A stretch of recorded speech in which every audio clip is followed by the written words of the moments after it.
दूसरा मर्तबा प्रभु श्री राम अपनी पत्नी को प्रसन्न करने के लिए उनकी चोटी गूंथ रहे थे। ये केवल लीला है, लोगों को ये दिखाने के लिए कि हम नर हैं और नरावतार लेकर हम संसार में कोई भी ऐसा कृत्य नहीं करना चाहते जिससे हमारे माध्यम से किसी को सुख न मिले। मतलब हम जो भी करें उससे सबको सुख मिलना चाहिए। पत्नी की इच्छा को पूर्ण करने के लिए चोटी गूंथ रहे थे और पास में रखे थे फूल। तो जब चोटी गूंथ रहे थे तो वो ऐसे करके कुछ गूंथती हैं देवियां, ऐसे कैसे गूंथती हैं? तो जब चोटी गूंथते थे तो उसमें साथ साथ फूल लगाते जा रहे थे, फूल लगाते और उसको गूंथ देते, तो वो चोटी के साथ फूल उसमें गूंथ जाता। तो वो अपना समय पास कर रहे थे। मतलब ये लोगों को दिखाने के लिए कि हम साधारण मानव हैं। ये कृत्य, ये लीला देखकर जिस देवराज इंद्र ने नारायण को भेजा था वहां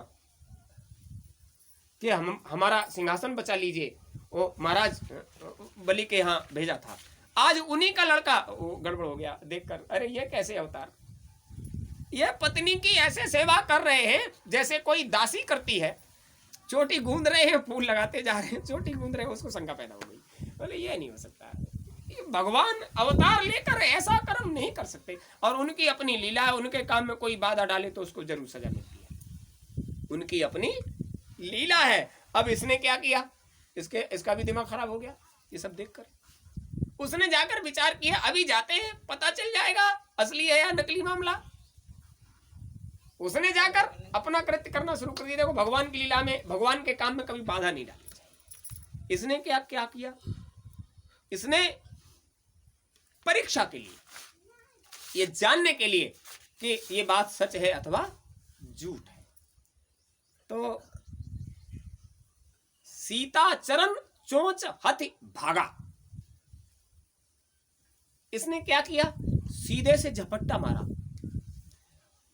कोई भी बैठा हुआ है, जब कौवा सीधे से झपट्टा मारेगा तो सामने ही आएगा, और जब भी कौवा झपट्टा मारता है तो उसके पंजे और चोंच दोनों चलते हैं। बच्चा रोटी खा रहा हो तो कौवे का झपट्टा, चोंच और पंजे दोनों चलेंगे। अब इतना तेज झपट्टा मारा कि वो सीता जी जो बैठी थी तो उनके ऊपर कहीं चोंच कहीं पंजा ऐसे छू गया, केवल परख के लिए। उनको रक्त निकल आया ऐसे। अब जहां जहां चोंच पंजा छुआ तो उससे रक्त निकल आया। अब बर्दाश्त कैसे हो जाए, हम कुछ भी कर रहे थे, तुमको क्या परेशानी थी। अब कहां जाते, वहीं धनुष पड़ा हुआ था, वहीं एक सीख ऐसे उठाई और उस पर ऐसे चढ़ाई और छोड़ दी। सीख का बाण छोड़ा है, फर वाला बाण नहीं, एक सीख छोड़ दी धनुष पर चढ़ा के। अब ये भागे बेचारे, सब जगह घूम आए, ब्रह्मलोक पहुंचे, पहले अपने पिता के पास पहुंचे, अलकापुरी हमारी रक्षा कर लीजिए। उन्होंने कहा इतना गर्मी क्यों लग रही है, जैसे देखा उसको सामने, हमारी रक्षा करो, तुम्हारी रक्षा करो, क्या बात है। अरे कि ये देखा तो पीछे से वो सिंह सहायक चल रहा था, बाण, सिंह का बाण। उन्होंने कहा अरे जल्दी में ही पूरी बात बताई। उन्होंने कहा जाओ, तुम्हारी रक्षा करेंगे, हमारा पूरा स्वर्ग जल जाएगा। एक सिंह के बाण में इतनी सामर्थ्य है कि पूरा स्वर्ग जल जाएगा, तो ये सब नष्ट हो जाएंगे, इसलिए अच्छा है बेटा तुम ही नष्ट हो जाओ। अपना बेटा है और पिता ने भी धीर नहीं धरी, भगा दिया, भागो यहां से, तुम्हारे चक्कर में सब कुछ चला जाएगा। भाग रहे हैं, सब जगह गए, ब्रह्मा जी के पास गए। उन्होंने कहा ब्रह्मलोक नष्ट हो जाएगा, अब कोई मदद देने वाला नहीं। शिवलोक गए, जहां जहां जानते थे, जिसको जानते थे सबके पास मदद के लिए गए। देखो साख खराब हो गई। अभी शुक्राचार्य जी की साख खराब हुई, पूरी दुनिया में आंख गंवाकर जी रहे हैं, सम्मान चला गया। साख बनाए रखो, साख खराब हो गई तो तुम्हें तुम्हारे अपने भी स्थान बाप ने कह दिया, जाओ, बाप ने कह दिया, ब्रह्मा जी ने कह दिया, शिवलोक गए वहां भी कह दिया भाई हम तुम्हारी कोई मदद नहीं कर सकते। और साख कितनी भी खराब हो जाए, आप महात्मा की शरण में चले जाओगे तो वो तुम्हारी बात को संभाल। निकल के जा रहे थे, अचानक देवऋषि नारद की दृष्टि पड़ी, उन्होंने रोका, ठहरो, क्या बात है। हुजूर बात क्या है, ये देखो पीछे ये बाण लगा हुआ है और छूते ही हम जल कर राख हो जाएंगे। उन्होंने कहा कहाँ से, कैसे? वो साथ साथ चल रहे हैं दोनों, बाण पीछे लगा हुआ है।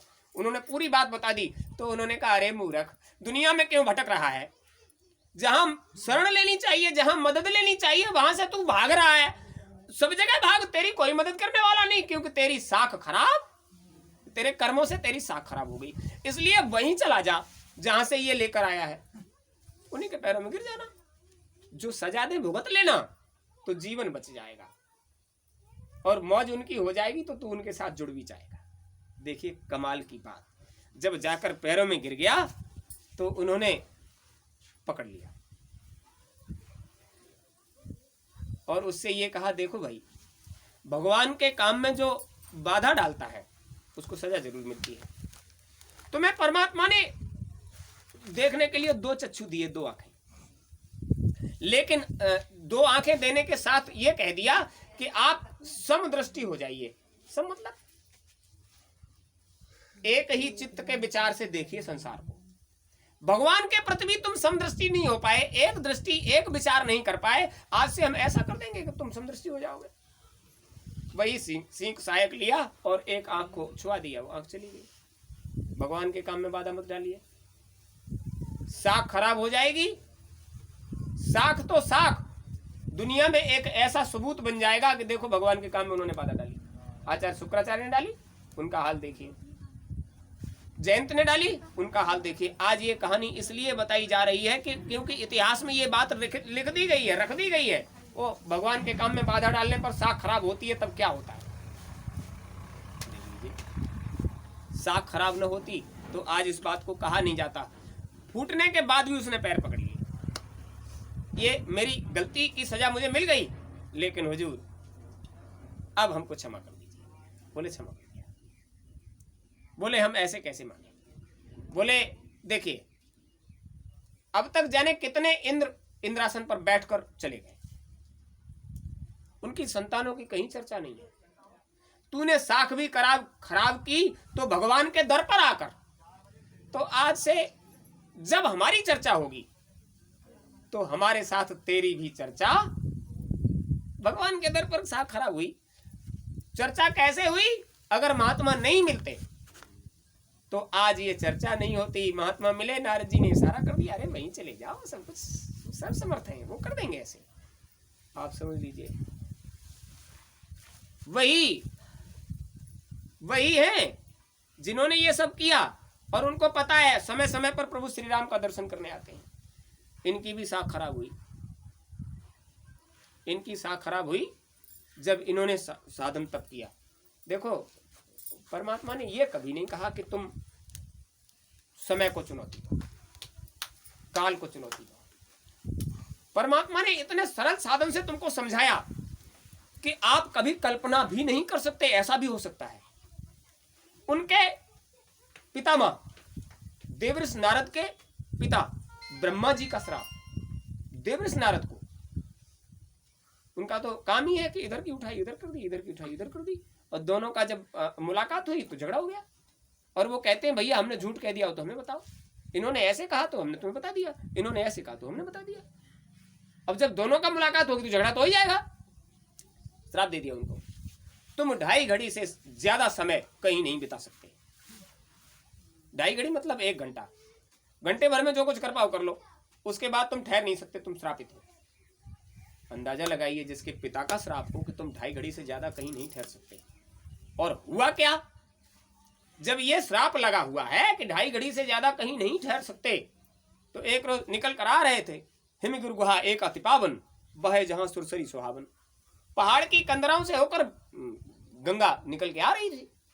तो इतना सुंदर रमणीक स्थान कि मन शांत हो गया और विचार करने लगे, इतनी सुंदर जगह, महात्माओं को के लिए तो अनुकूल जगह चाहिए, यहाँ तो भजन करने लायक जगह है, इसलिए चलो बैठकर यहाँ भगवान का भजन कर लेते हैं। ये सोचकर उन्होंने आसन लगा लिया। और देखिए कमाल की बात, सहज समाधि श्राप गति बाधी, सहज हो गया। देखिए बहुत बड़ी बात है, जब तक आपका मन सहज नहीं होता तब तक आप साधन भजन कर ही नहीं नहीं सकते। और जिसका अंतःकरण सहज हो गया, समझ लीजिए अब दुनिया की कोई भी ताकत उसका बाल भी बांका नहीं कर सकती। मन सहज हो जाना चाहिए। कैसे सहज हुआ? वहां का वातावरण देखकर मन सहज हो गया, मन में किसी भी तरह का भाव विचार उठना बंद हो गया।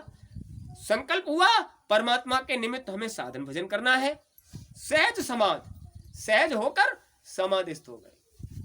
श्राप गति बाधी, श्राप था कि तुम 2.5 घड़ी से ज्यादा कहीं नहीं ठहर सकते, और बहुत लंबा समय हो गया, तो श्राप कहां चला गया?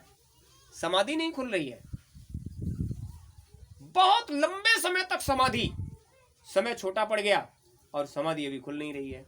जिसे श्राप है कि तुम 2.5 घड़ी से ज्यादा कहीं ठहर नहीं सकते, वो सहज होते ही श्राप की गति को भी रोक दिया उसने। तो आप समझ लीजिए, अगर अपने अंतःकरण को आपने सहज बना लिया और साख बनाई रहे, उसके दरबार में तुम्हारी साख बनी है, तो तुम्हारा अंतःकरण सहज हो जाएगा। जब तक मालिक के दरबार में तुम्हारी साख नहीं बिगड़ी है, तब तक तुम्हें कोई डिगाने वाला नहीं। यहां की साख थोड़े समय की है और वहां की साख हमेशा की है। साख तब बनी रहेगी अगर तुम वादा वचन भुला गए, जो वादा किया, जो वचन दिया उसको भूल गए, तो साख खराब हो जाएगी। और वही हुआ है, वादा वचन भुलाने के कारण ही आप सहज नहीं हो पाते, क्योंकि वादा वचन भुला दिया, संसार के फसावा हो गया, संसार के फसावे में पड़ गए, वादा वचन भूल गए, अब साख खराब हो गई, इसलिए साधन भजन बनता नहीं है। साख खराब हो गई, साख बची रहे, साख बची रहेगी तो आप सहज हो जाओगे। और सहज हो जाओगे तो जिस काम के लिए शरीर मिला है उस काम में लगोगे, और संसार का कोई भी, संसार की कोई भी कामना ऐसी नहीं जिसे आप पूरी न कर सको। देखो हम और आप हैं, बहुत बताते हैं वहां चले जाइए वो महात्मा ऐसे हैं, वहां चले जाइए वो महात्मा ऐसे हैं, उस दरबार चले जाइए वो देवता ऐसा है, उस दरबार चले जाइए वो देवता ऐसा है, वो कामना पूरी करता है। देखो जहां जाओगे आप, किसी भी बड़े दरबार जाओगे तो तमाम घंटे घड़ियाल लटक रहे होंगे, वहां लोग बहुत चढ़ावा भी करते होंगे, वहां तमाम तरह के उपक्रम हो रहे होंगे। ये सब होता क्यों है? क्योंकि वहां उसने उतनी सामर्थ्य के हिसाब से तुम्हारी कामना को पूरा कर दिया, और कामना पूरा कर दिया तो उसके बदले में जो तुम कर सके तुमने भी कर दिया। तो ये साक्ष्य है, प्रमाण है। क्यों भाई? वो स्थूल शरीर के साथ नहीं है, लिंग शरीर में है, या सूक्ष्म शरीर में है, या स्थूल शरीर में है महात्मा। तुम उसके संपर्क में जाते हो तो कभी ये विचार किया कि उसके पास ऐसी क्या चीज है जो हमारे अंदर पैदा नहीं हो सकती? उसके पास चीज है कि उसने कुछ समय के लिए अपने आप को सहज करके जिस चीज को हासिल करना चाहा उसमें अपने आप को लगा दिया, और आज उसके पास वो सामर्थ्य आ गई है जिससे वो किसी की भी कामना को पूरा कर सकता है। तो जब आप स्वयं सहज होने लग जाएंगे तो आप समझ लीजिए कि कोई भी कामना मालिक से एक बार एक चित्त होकर जुटे तो उधर से अपने आप ही, जब तक ये लोग छाती ठोकते हैं ना संसार वाले, तब तक मालिक भी सोचता है अरे ये सब खुद जिम्मेदार है, खुद कर लेंगे, क्या बात है, ये तो खुद ही कर लेंगे। और जब उनके ऊपर बात डाल दी जाती है तो फिर उन्हें लगता है अब कोई करने वाला नहीं तो हमें तो करना ही पड़ेगा। जब उनके ऊपर बात डाल दोगे तो समझ लीजिए अब कोई रोकने वाला, लेकिन काल का देश है। अभी क्या कहा था? आपको इसकी कद्र करनी चाहिए, समय की कद्र करनी चाहिए। जिस देश में हो उसके नियम कानून के हिसाब से करना चाहिए। गुरु महाराज ने कहा था संसार में आप रहते हो बड़ी अच्छी बात है, लेकिन यहाँ एक चींटी से लेकर और हाथी तक आपसे किसी को कष्ट नहीं होना चाहिए। अनजाने नहीं, जानकारी में, अनजाने में तो कुछ भी हो सकता है। तो आपके अंदर में अगर ये संकल्प है कि हम संसार में रहें और हमारे क्रियाकलाप से किसी को कष्ट न मिले, तो सहजता तो हो ही जाएगी, सहज हो जाएगी। और समय की अगर कीमत नहीं है तो कुछ भी नहीं होगा। देखिए समय बांध के रखता है, वो उसका कोई ठिकाना नहीं कितने वक्त छोड़े, वो जब छोड़ेगा तब पहुंचोगे वहां। समय का बंधन दिखाई देता नहीं, और वो जब चाहे जैसा चाहे। ये कमाल की चीजें आपको इसलिए बता रहे हैं, अभी शरद पूर्णिमा से पहले,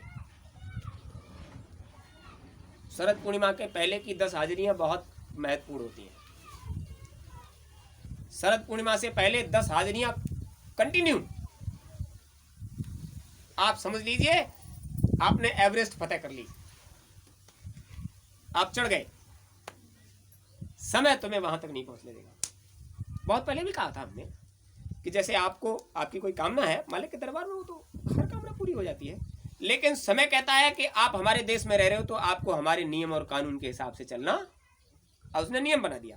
ये नियम है कि गुरु महाराज एक बार में 10 बार नाम, भाव को भाव अनख आलसु, नाम जपत मंगल दिश दसु। यानी अपना मंगल चाहते हो तो 10 बार गुरु महाराज ने 10 दिशाओं में अपने आप को स्थापित कर रखा है। तो उन्होंने 10 की संख्या को अपने सामीप्य में रखा, और जब वो बुलवाते हैं तो 10 बार नाम निकल जाता है। कहते हैं जय गुरुदेव नाम किसका, प्रभु का। जय गुरुदेव नाम किसका, प्रभु का। जय गुरुदेव नाम किसका, प्रभु का। प्रभु का पावन नाम जय गुरुदेव, प्रभु का सिद्ध किया हुआ नाम जय गुरुदेव, भवसागर से पार करने वाला नाम जय गुरुदेव। मतलब तुमसे 10 बार बुलवाना, और फिर जय गुरुदेव, आगे जय गुरुदेव, पीछे जय गुरुदेव। मतलब किसी तरह से तुम्हारे मुंह से 10 बार जय गुरुदेव निकल जाए। भाव कुभाव अनख आलसु, भाव से निकले, कुभाव से निकले, अनख से निकले, आलस से निकले। और अगर निकल जाएगा तो नाम जपत, अंतर से अगर निकल गया, मंगल दिश दसु, 10 दिशाओं में तुम्हारा अब कोई अमंगल करने वाला। लेकिन बड़ी मुश्किल है। संकट जब आता है, संकट जब आता है तो भले ही आपने अपने आप को पूरी तरह से गुरु महाराज को समर्पित कर दिया है, और चोट लगी तो अरे मैया, अरे दैया, गुरु महाराज का नाम भी नहीं आता, संभाल कौन करेगा? ये मैया और दैया इसलिए क्योंकि चोट लगी, मैया इसलिए कि वो संभाल लेगी। और मैया खुद ही बेचारी ऐसी है जो उठन बैठने में उनकी सामर्थ्य ना है, तो वो तुम्हारी क्या मदद कर देगी? जो हर वक्त मदद करने वाला है वो तुम्हारे साथ है, उसका नाम निकलना चाहिए। आपको पता है ईश्वर का नाम किसने रखा? ईश्वर को ईश्वर किसने बताया? आपकी वर्णमाला में जितने स्वर हैं उनमें ई एक स्वर है। ई स्वर, ई एक स्वर है। तुम किसी भी तरह से परमात्मा को बुलाओ, वो तुम्हारी सुनता है। किसी भी तरह से बुलाओ, वो तुम्हारी सुनता है। प्रेम से बुलाओ, जब संकट हो तब बुलाओ, जब खुशहाली हो तब बुलाओ, वो तुम्हारी सुनता है। तुम किसी दूसरे को बुलाओ, सुने ना सुने, वो तो सुनता है। और जब आप पर संकट आता है, अचानक से आपके सामने भेड़िया आ जाए, तो तुम कैसे करते हो? कैसे निकलता है? ई, और कोई स्वर नहीं निकलता, ई ये स्वर निकलता है। तो वो इससे भी सुनता है। तुमने डरकर निकाला तो तुम्हारे ई